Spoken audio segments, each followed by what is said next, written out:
मुंबई भारत का financial capital है, लेकिन ये सिर्फ पैसा नहीं बल्कि एक पुरानी लड़ाई भी झेल रहा है, भाषा की।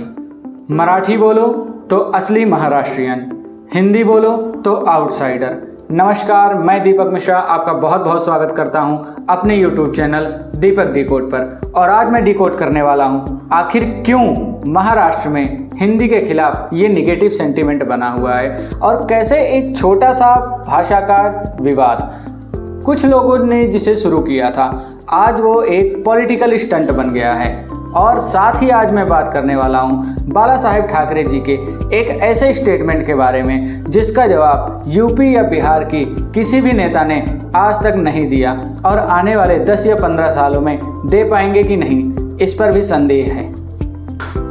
1950 से 60 के दशक में बॉलीवुड ने लगभग पूरे भारत में हिंदी का प्रचार कर दिया था और जिसकी चपेट में मुंबई भी आ गया। लेकिन मुंबई के यानी महाराष्ट्र के जो लोकल निवासी थे उन्होंने कहा हमारी भाषा हमारी शान।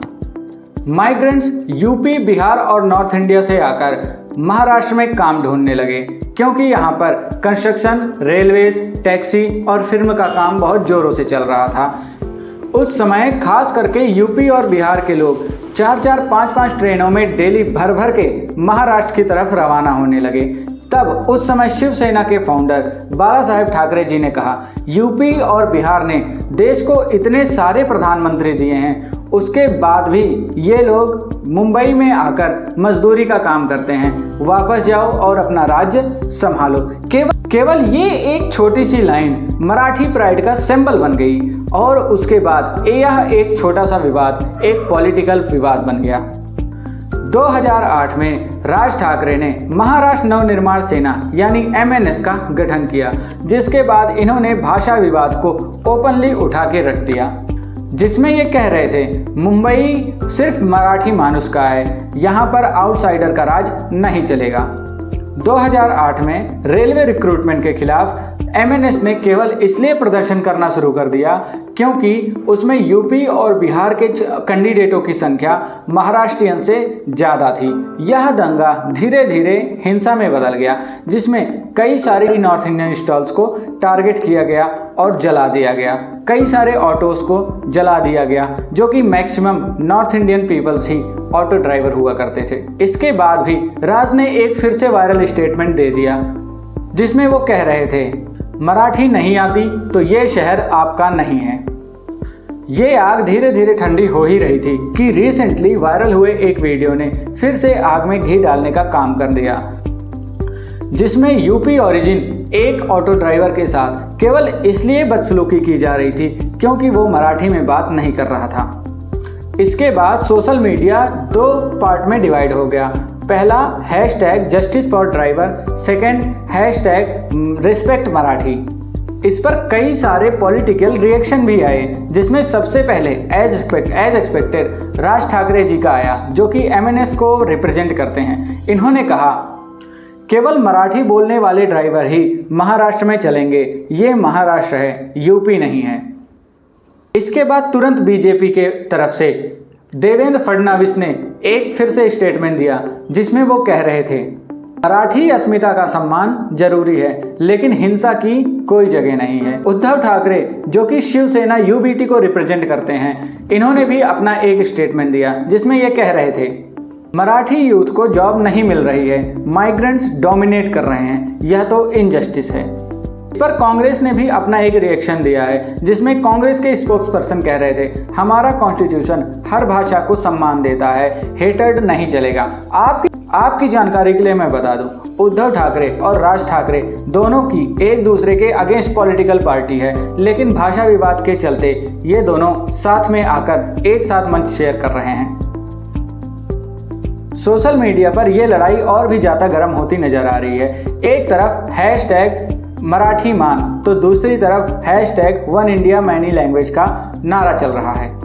सवाल यह है क्या ये सच में कल्चरल आइडेंटिटी की एक जेन्युइन लड़ाई है या फिर एक पॉलिटिकल स्टंट जो अपने अपने वोट बैंक को बनाए रखने के लिए की जा रही है। मैं ऐसा इसलिए कह रहा हूं क्योंकि महाराष्ट्र में इस समय BMC के चुनाव सर पर हैं और मुझे ऐसा लगता है कि जब तक ये बीएमसी के चुनाव खत्म नहीं हो जाते तब तक इस भाषा विवाद के मुद्दे को गर्म रखा जाएगा। उसके बाद धीरे धीरे करके सारे मामले को ठंडा कर दिया जाएगा। लेकिन इस देश का ये दुर्भाग्य ही तो है, हमारे पास ऐसे नेता भी हैं और ऐसे नेता सत्ता में आने का प्रयास कर रहे हैं। जब इनकी दाल राजनीति में नहीं गलती, चुनाव में सीटों की कोई उम्मीद नहीं रह जाती, तब ये खेलते हैं भाषा का एक ऐसा खेल जिसके जरिए ये लोगों को आपस में बांट सकते हैं। और ये लोगों के समझने वाली बात भी है।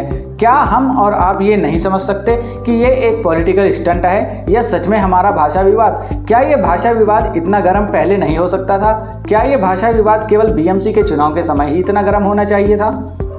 एक बार विचार जरूर कीजिए। एक बार लाल बहादुर शास्त्री जी ने कहा था, हिंदी पढ़ना, पढ़ाना और अपनाना हर किसी का मूल कर्तव्य होना चाहिए। अभी तक हम कहते थे हिंदी है हम, हिंदुस्तान हमारा। तो क्या अब हम ये कहेंगे गुजराती हैं हम, गुजरात हमारा, राजस्थानी हैं हम, राजस्थान हमारा, तमिल हैं, तमिलनाडु हमारा, अवधी हैं हम, यूपी हमारा, भोजपुरी हैं हम, बिहार हमारा? ये बात सही है, महाराष्ट्र के लोकल्स अपने कल्चर और अपनी कुछ जॉबों को खोने से परेशान जरूर हैं, हम उनकी भी बात समझते हैं। लेकिन माइग्रेंट्स ने भी यहाँ पर अपना पूरा जीवन दिया है। यहाँ पर इन्होंने सब्जी की दुकान से लेके चाय की टपरी तक, वड़ा पाव के ठेले से लेके सुपरवाइजर तक बड़ी कंपनियों में काम किया है। हम मानते हैं भाषा का सम्मान होना जरूरी है, लेकिन जबरदस्ती और नफरत का नहीं। हमारे कॉन्स्टिट्यूशन का आर्टिकल 19 राइट टू फ्रीडम हर किसी को देता है, फिर वो चाहे किसी भी धर्म, किसी भी जात या किसी भी कल्चर से क्यों ना हो, और वो किसी भी दूसरे धर्म, किसी भी दूसरी जात या किसी भी दूसरे धर्म कल्चर में आना क्यों ना चाहे। इसके अलावा वो जैसा चाहे वैसा बिहेवियर रख सकता है, वो जो चाहे वो भाषा को अपना सकता है, वो जो चाहे वो भाषा में बात कर सकता है। इससे दूसरे को नुकसान नहीं पहुंचना चाहिए। तो क्या ये हमारे संविधान का उल्लंघन नहीं है? क्या इस पर आप विचार करना नहीं चाहते? तो अब आप बताओ, क्या सच में माइग्रेंट्स को वहाँ की लोकल लैंग्वेज यानी मराठी को सीख ही लेना चाहिए, या फिर हमें हर भाषा का उतना ही सम्मान करना चाहिए जितना हम अपनी भाषा को सम्मान देते हैं? क्या महाराष्ट्र सिर्फ मराठियों का है? क्या हम इन नेताओं के कहने पर ऐसे ही कभी भाषा का विवाद, कभी जाति का विवाद, कभी धर्म का विवाद करते रहेंगे? क्या हम अपनी तरफ से बिल्कुल ही निर्बुद्धि हो चुके हैं? वैसे भी अगर देखा जाए तो बाला साहेब ठाकरे जी ने जो तंग कसा था यूपी और बिहार के ऊपर, उस बात में दम तो है। यूपी बिहार ने देश को इतने सारे प्रधानमंत्री दिए, लेकिन किसी भी प्रधानमंत्री ने यहाँ पर इन्वेस्टमेंट में इस तरह के ऑप्शंस को नहीं रखा जिस तरह से होना चाहिए था, जिसकी वजह से आज भी यूपी बिहार में डिफिशियंसी ऑफ प्राइवेट जॉब पड़ी हुई है, जिसका परिणाम ये निकलता है कि आज हमारे यहाँ ज़्यादातर युवक या तो सरकारी नौकरी पर डिपेंड करते हैं या फिर दूसरी प्राइवेट जॉब को ढूंढने के लिए किसी दूसरे शहर में जाके अपने परिवार से दूर स्टे करते हैं। और ऐसा नहीं है कि यूपी और बिहार ने इन्वेस्टमेंट को एक्सेप्ट नहीं किया, बल्कि यूपी और बिहार में इन्वेस्टमेंट की ही नहीं गई। किसी भी जगह पर जब इन्वेस्टमेंट की जाएगी तब वहाँ के लोग उसी हिसाब से पढ़ाई करेंगे, उसी हिसाब से कोर्स करेंगे, उसी हिसाब से वहाँ के लोग रहना सहना शुरू कर देंगे। आज नॉर्थ इंडिया में गुड़गांव, दिल्ली और चंडीगढ़ हब बने हुए बैठे हैं, जबकि साउथ में हैदराबाद और बेंगलोर हब बन के बैठ गए हैं। क्या इसमें यूपी और बिहार की कोई जगह नहीं है?